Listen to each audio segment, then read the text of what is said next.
Hi നമസ്കാരം, ദാസേനാണ് തൃശ്ശൂരിൽ നിന്ന്. ഇപ്പോൾ ഞാൻ നിൽക്കുന്നത് തൃശ്ശൂർ ഗിരിജ തിയേറ്ററിലാണ്.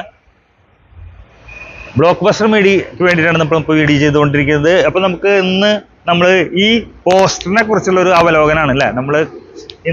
നമ്മൾക്ക് ഇൻ വേൾഡ് സിനിമാസ് വേൾഡ് വൈഡായിട്ട് മെയ് 23 നമ്മുടെ സിനിമ എല്ലാവരും കാത്തിരിക്കുന്ന, ലോകം മുഴുവൻ കാത്തിരിക്കുന്ന ഒരു സിനിമയാണ് ടർബോ എന്ന സിനിമ. മമ്മൂക്കയുടെ അച്ചായൻ റോള് എന്ന് പറഞ്ഞാൽ പിന്നെ നമുക്കറിയാം, ഏതൊക്കെ സിനിമ എടുത്തു നോക്കിയാലും, സംഘായാലും കോട്ടയം കുഞ്ഞിച്ചായാലും ഏത് അച്ചായൻ കഥാപാത്രം എടുത്താലും മമ്മൂക്കയെ വെല്ലാൻ അതിന് മുകളിൽ വേറെ ആരുമില്ല. ഒരു അച്ചായന് പോലും മമ്മൂക്കയുടെ പോലെ ആ രീതിയിൽ ടോട്ടാലിറ്റിയിൽ സംസാരിക്കാനും ആ സ്ലാങ് പിടിക്കാനും ആ റോൾ എടുക്കാനും ഒക്കെ കിഴക്കൻ പത്രോസ്, അങ്ങനെ കുറേ സിനിമകളുണ്ട് നമുക്ക് എല്ലാവർക്കും അറിയാം. അതിലൊക്കെ എന്ന് പറഞ്ഞാൽ മമ്മൂക്കയുടെ അച്ചായൻ റോളിന് മുട്ടാൻ ആരും ഇതുവരെ ജനിച്ചിട്ടില്ല.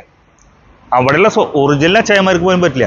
അപ്പൊ നമുക്ക് നോക്കുന്ന സമയത്ത് മമ്മൂക്കയുടെ ഈ മനുഷ്യന് എത്ര വയസ്സാണെന്ന് നമുക്ക് എല്ലാവർക്കും അറിയാം. 72 വയസ്സ് കഴിഞ്ഞ് ഈ സെപ്റ്റംബർ 7 73 വയസ്സാവും. അപ്പൊ നമ്മൾ ആലോചിക്കുക, നമ്മൾ 73 വയസ്സായാൽ നമ്മൾ എങ്ങനെ ഇരിക്കുന്നു ആലോചിക്കുക. അല്ലെങ്കിൽ നമ്മുടെ വീട്ടിലുള്ള നമ്മുടെ അച്ഛന്മാര് അച്ചാച്ചന്മാര് ഇവരൊക്കെ ഉണ്ടെങ്കിൽ നമ്മൾ ആലോചിച്ച് നോക്കുകയാണെങ്കിൽ നമുക്ക് അറിയാൻ സാധിക്കും.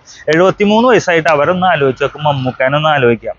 അപ്പൊ പലരും പറയും അത് അദ്ദേഹം മെയിൻറ്റെയിൻ ചെയ്യുന്നുണ്ട്, അദ്ദേഹം എന്താ പറയാ അതിനനുസരിച്ചുള്ള ഫുഡുകൾ കഴിക്കുന്നുണ്ട്. എങ്ങനെ നിങ്ങൾ കാശുള്ളവർ സ്കൂൾ വിട്ടണോ അല്ലേ? ഇപ്പൊ ഇവിടെ നമ്മുടെ പേരെടുത്ത് പറയാണെന്നുണ്ടെങ്കിൽ നമ്മുടെ ഞാൻ പേര് പറയുന്നില്ല, പേര് പറഞ്ഞാൽ ചിലപ്പോൾ അത് വിഷയമായതുകൊണ്ട് ഇവിടുത്തെ വലിയ വലിയ ജ്വല്ലറി മുതലാളിമാർ, തൃശ്ശൂർ ഏറ്റവും വലിയ ജ്വല്ലറി മുതലാളിമാരുണ്ട്, ഇവരൊക്കെ കണ്ടിട്ടുണ്ട്. ഇവർക്കൊക്കെ 73 വയസ്സൊന്നും ആയിട്ടില്ല ചിലവർക്ക്. പക്ഷെ അവരൊക്കെ ഫുഡുകളായി, അവർക്ക് കാശിലാണ്ടണോ?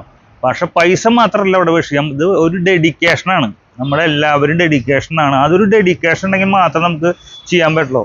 അല്ലാതെ ഭക്ഷണം കുറെ നിയന്ത്രിച്ചുകൊണ്ടൊന്നും പ്രായമാവാതിരിക്കില്ല. അതൊക്കെ ജനുസ് എന്ന് പറഞ്ഞാൽ പാണപ്പറമ്പിൽ ഇസ്മായിൽ മുഹമ്മദ് കുട്ടിയാണ് ആള്.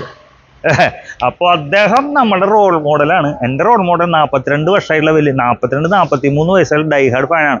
മമ്മൂക്ക എന്നാണ് മലയാള സിനിമയിൽ വന്നത് അന്ന് മുതൽ ഞാൻ ആളം നെഞ്ചിലേറ്റിക്കൊണ്ടിരിക്കുന്ന ആളാണ്. ആൾക്ക് കുറെ വീഴ്ചകൾ വന്ന സമയത്ത് കൂടെ ഉണ്ടായിരുന്നു, ഇന്നും കൂടെ ഉണ്ടെന്ന് പറഞ്ഞാൽ വലിയ അത്ഭുതം തന്നെയാണ് അല്ലേ. അത് വലിയൊരു കാര്യം തന്നെയാണ്.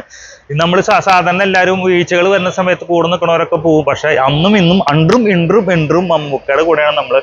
അത് വലിയൊരു അഹങ്കാരം തന്നെയാണ്. ആളുടെ കൂടെ ഇപ്പോഴും ആളുടെ പുതിയ സിനിമയ്ക്ക് വേണ്ടിയിട്ട് ആള് പ്രൊമോട്ട് ചെയ്യാൻ അല്ലെങ്കിൽ ആ സിനിമയെ കുറിച്ച് സംസാരിക്കുമ്പോഴും ഇത്ര അഹങ്കാരത്തോടു കൂടി തന്നെ അതേപോലെ നിന്നുകൊണ്ട് സംസാരിക്കുകയാണെങ്കിൽ തന്നെ മമ്മൂക്കയോടുള്ള ആ സ്നേഹം തന്നെയാണ് കാണിക്കുന്നത്. അപ്പോൾ ടർബോ എന്ന് പറഞ്ഞ സിനിമ നമ്മൾ വരാൻ പോകുന്നത്. നമുക്ക് മമ്മൂക്കയുടെ സിനിമകൾ എന്ന് പറയുമ്പോൾ ഇപ്പോൾ വെറൈറ്റി സിനിമകളാണ് കുറച്ച് നാളുകളായിട്ട് വന്നുകൊണ്ടിരിക്കും. ഭീഷ്മപർവ്വമായാലും റോഷാക്കായാലും പുഴു ആയാലും കണ്ണൂർ സ്കോഡായാലും നൻപകൽ നേരത്ത് മയക്കായാലും ഭ്രമയുഗമായാലും ഈ സിനിമകളൊക്കെ വിജയിച്ചു. അങ്ങനെ ഒരാൾക്ക് ഇതുവരെ ചരിത്രത്തിൽ പോലും ഉണ്ടായിട്ടില്ല. എല്ലാ സിനിമകളും വിജയിച്ചൊരു നടൻ എന്ന് പറഞ്ഞു കഴിഞ്ഞാൽ 3 വർഷം കൊണ്ട് ആ സിനിമകളെല്ലാം വമ്പൻ വിജയങ്ങളായി. അതൊക്കെ പരീക്ഷണ ചിത്രങ്ങളായിരുന്നു. ഈ പരീക്ഷണ ചിത്രങ്ങളൊക്കെ എല്ലാവരും 2 കൈയും 10 കൈയോടൊക്കെ കൂടി സ്വീകരിച്ച സിനിമകളാണ്. ഇനിയാണ് മമ്മൂക്ക നമ്മൾക്ക് വേണ്ടിയിട്ട് എല്ലാ ഫാൻസുകാർക്ക് വേണ്ടി ഇടയ്ക്ക് അടിപൊളി വേണ്ടേ.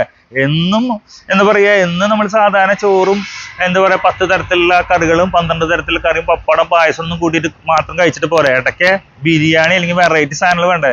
ഇപ്രാവശ്യം ഒരു ബിരിയാണി പോരട്ടെ എന്ന് പറഞ്ഞുള്ള രീതിയിലാണ് മമ്മൂക്കയുടെ സെറ്റിൽ എല്ലാവർക്കും അവസാനം ഷൂട്ടിങ് കഴിഞ്ഞ് കഴിഞ്ഞാൽ ബിരിയാണി വെച്ച് കൊടുക്കുക. അതപ്പോഴത്തെ ഇത് അടിപൊളി ബിരിയാണി, കോഴിക്കോടൻ ബിരിയാണി അല്ലെങ്കിൽ തലശ്ശേരി ബിരിയാണിയാണ് വരാൻ പോകുന്നത് ടർബോ. അപ്പൊ അതിനു വേണ്ടി കാത്തിരിക്കുകയാണ്. എല്ലാവർക്കും നന്മകൾ നേർന്നുകൊണ്ട് നിങ്ങളുടെ സ്വന്തം ദാസേട്ട ബ്ലോക്ക് ബസ്റ്റർ മീഡിയക്ക് വേണ്ടി തൃശ്ശൂരിൽ നിന്നും. ഓക്കെ.